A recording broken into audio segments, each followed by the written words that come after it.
अगर एक शब्द आपकी पूरी जिंदगी बर्बाद कर दे तो क्या होगा। महाभारत में तलवारें बाद में चली थीं, पहले चल चुके थे ऐसे खतरनाक श्राप जिनसे बच पाना नामुमकिन था।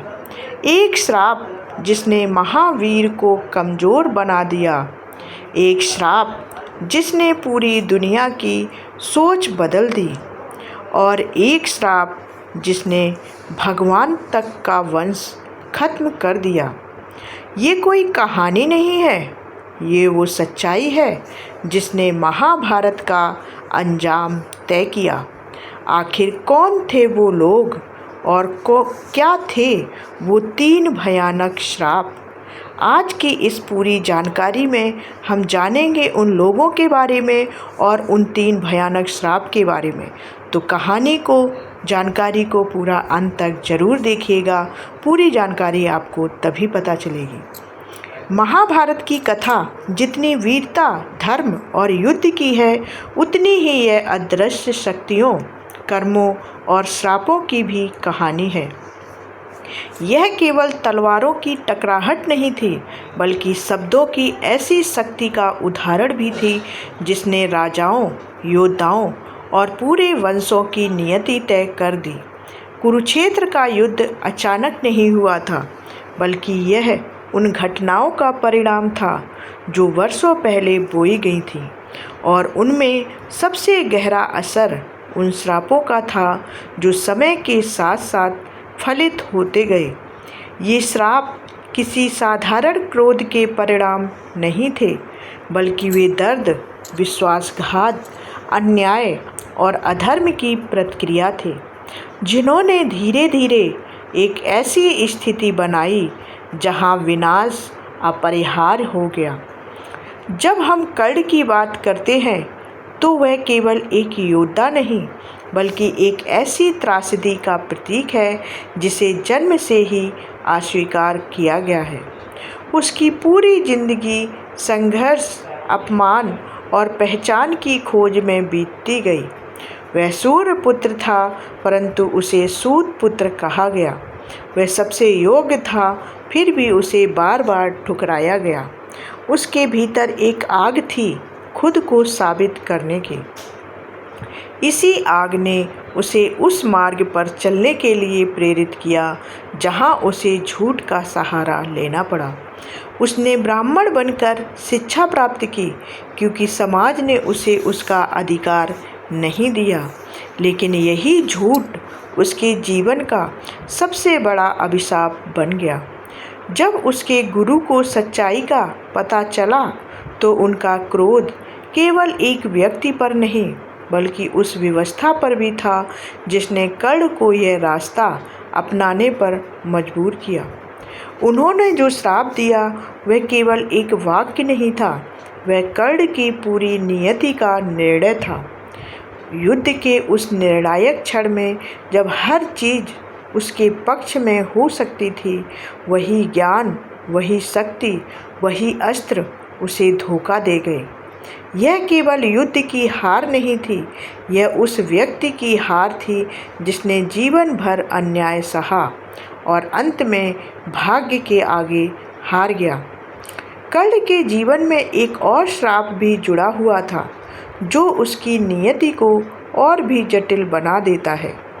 एक बार उसने अनजाने में एक ब्राह्मण की गाय को मार दिया था। उस ब्राह्मण ने क्रोध में आकर उसे श्राप दिया कि जिस तरह उसकी गाय असहाय अवस्था में मरी है, उसी तरह कर्ण भी युद्ध के समय असहाय स्थिति में मारा जाएगा। यही कारण था कि जब उसका रथ का पहिया जमीन में धंस गया, तब वह असहाय खड़ा था। वह एक महान योद्धा होते हुए भी उस समय अपने अस्त्र शस्त्र का प्रयोग नहीं कर पाया। यह दृश्य केवल एक युद्ध का नहीं, बल्कि भाग्य और श्राप के उस खेल का था जिसमें सबसे शक्तिशाली व्यक्ति भी एक क्षण में कमज़ोर हो जाता है। महाभारत के युद्ध के बाद जो घटनाएं घटीं, वे और भी अधिक चौंकाने वाली थी। युद्ध खत्म हो चुका था, परंतु उसके परिणामों की पीड़ा अभी भी बाकी थी। जब पांडवों को यह सत्य पता चला कि कर्ण उनका बड़ा भाई था, तो यह उनके लिए किसी आघात से कम नहीं था, विशेष रूप से युधिष्ठिर के लिए, जो धर्मराज कहलाते थे। यह एक ऐसा सत्य था जिसने उनकी आत्मा को झकझोर दिया। उन्होंने अपने ही भाई का वध किया था अनजाने में, लेकिन यह अपराध उन्हें भीतर से तोड़ गया। उनका क्रोध और दुख एक ऐसे रूप में प्रकट हुआ जिसने पूरे समाज को प्रभावित किया। उन्होंने पूरी नारी जाति को श्राप दे दिया कि वे कभी भी कोई बात अपने भीतर छिपा नहीं पाएंगी। यह श्राप केवल एक भावनात्मक प्रतिक्रिया नहीं था, बल्कि उस समय की सामाजिक स्थिति और सोच को भी दर्शाता है। युधिष्ठिर का मानना था कि यदि यह रहस्य पहले उजागर हो जाता तो इतना बड़ा युद्ध टल सकता था। उनके लिए यह केवल व्यक्तिगत दुख नहीं था, बल्कि एक ऐसा सत्य था जिसने उन्हें यह सोचने पर मजबूर किया कि एक छिपा हुआ रहस्य कितनी बड़ी तबाही ला सकता है। यह श्राप आज भी एक कहावत के रूप में जीवित है, जो यह दर्शाता है कि कैसे एक क्षण की पीड़ा पीढ़ियों तक असर डाल सकती है। लेकिन महाभारत के सबसे प्रभावशाली और दूरगामी श्रापों में से एक था गांधारी का श्राप। गांधारी केवल एक माँ नहीं थी, वह एक ऐसी स्त्री थी जिन्होंने अपने पूरे जीवन में त्याग और तपस्या का मार्ग अपनाया था। उन्होंने अपने पति के अंधत्व को साझा करने के लिए स्वयं भी आँखों पर पट्टी बांध ली थी। उन्होंने अपने 100 पुत्रों को पाला, उनसे प्रेम किया और उनके लिए हर संभव प्रयास किया, लेकिन युद्ध ने उनसे सब कुछ छीन लिया। जब उन्होंने अपने पुत्रों के शव देखे तो उनका दुख असहनीय था। उनका हृदय टूट चुका था और उनका क्रोध उस व्यक्ति की ओर मुड़ा जिसे वे इस विनाश का कारण मानती थी। उन्होंने श्री कृष्ण को श्राप दिया कि जिस तरह उनका वंश समाप्त हुआ है, उसी तरह यदुवंश का भी अंत होगा।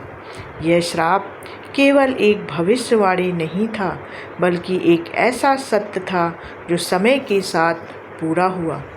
वर्षों बाद यदुवंश के भीतर ही कलह उत्पन्न हुई। आपसी विवाद, अहंकार और मद ने उन्हें एक दूसरे का शत्रु बना दिया और अंततः उन्होंने एक दूसरे का विनाश कर दिया। द्वारका नगरी समुद्र में समा गई और एक युग का अंत हो गया। यह केवल एक वंश का अंत नहीं था, बल्कि द्वापर युग के समाप्त होने और कलयुग के आरंभ होने का संकेत था। इन श्रापों की सबसे चौंकाने वाली बात यह है कि ये केवल व्यक्तिगत घटनाएं नहीं थीं, बल्कि ये पूरे इतिहास की दिशा बदलने वाले मोड़ थे। ये हमें यह सिखाते हैं कि शब्दों की शक्ति कितनी प्रबल होती है।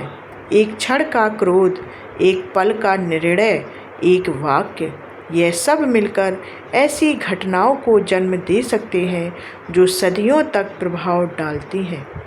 महाभारत की यह कथा हमें बार बार यह सोचने पर मजबूर करती है कि क्या वास्तव में यह सब टाला जा सकता था? क्या यदि कर्ण को उसका अधिकार मिल जाता, यदि सत्य समय पर सामने आ जाता, यदि क्रोध को नियंत्रित किया जाता, तो क्या इतिहास कुछ और होता? यह प्रश्न आज भी अनुत्तरित है, लेकिन यही प्रश्न इस कथा को इतना रहस्यमय और आकर्षक बनाता है। इस पूरी कहानी में एक गहरी सीख छिपी है, कर्म, सत्य और धैर्य की। यह हमें सिखाती है कि हमारे निर्णय, हमारे शब्द और हमारे कर्म केवल हमारे वर्तमान को ही नहीं, बल्कि आने वाले समय को भी प्रभावित करते हैं।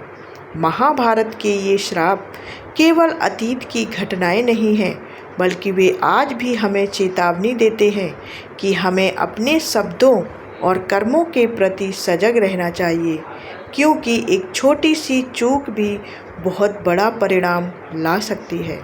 और यही कारण है कि महाभारत केवल एक कथा नहीं, बल्कि एक दर्पण है, जिसमें हम अपने समाज, अपनी सोच और अपने कर्मों का प्रतिबिंब देख सकते हैं। अगर आपको ये रहस्यमय और चौंकाने वाली जानकारी पसंद आई हो तो वीडियो को लाइक ज़रूर करें और शेयर करें अपने दोस्तों और परिवार के लोगों के साथ। ऐसी ही अनसुनी और रोचक कहानियों के लिए चैनल को सब्सक्राइब ज़रूर कर लें और कमेंट में ज़रूर बताएं कि आपको इनमें से सबसे खतरनाक श्राप कौन सा लगा। जल्द मिलते हैं अगली ऐसी ही रहस्यमय कहानी के साथ। जय श्री कृष्णा। धन्यवाद।